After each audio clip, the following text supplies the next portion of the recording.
Kuya, Paano ka? Ay, ate pala niya si Liti. Ha? Ate niya si Liti. Oo, ate na si Ate Liti. Si Tia Liti. At si Tia Liti, ay, pangalawa kay mama pa. Oo. Ay, di ate niya yun. Ate niya? Ate mo yung tiyo? Oo, baga. Oh, di. Ay, hindi sabi. Ang kabunso na sabi. Hindi ba yan? Kabunso na, kabunso. Sabi niya, kapanganayan ikaw. Kabunso na sabi.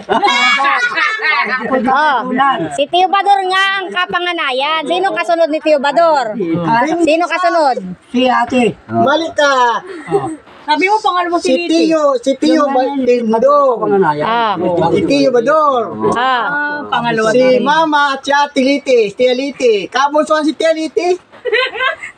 Oh, ano na Parang limot mo na, Tio. Alimot na. Hindi ko nalilimutan Ay, hindi ba niya nalilimutan at siya daw ay bunso? Pangalan si Liti dyan, bunso talaga yan. Hindi ba yan?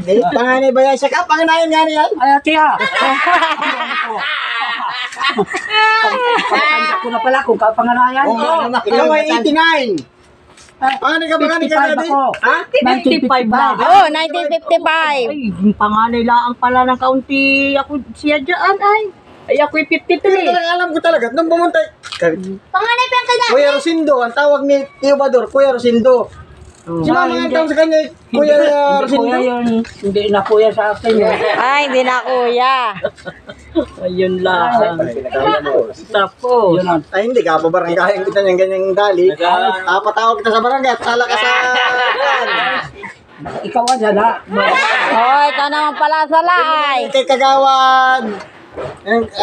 Tumak. 1955 lang ako yung panganak. Kagawad Batalyer. Ito pong nandito pong naninirahan ay mali na po ang deklarasyon at siya ang panganay, siya ng kabunsuhan. Ay, hindi man ako kapanganayan ay kabunso talaga ako. Pwede, nung kasali kami talaga bunso yan. Kabunso na talaga ako. Tulog yan kay Liti. Para kang ikaw ang baliw. Ikaw naman pala ay. Ay, wala. Ano naman napaunawa kita po? Hindi ko may kasalanan yan. Pinaunawa mo ka sa akin. Naintindihan sana. Mali yan.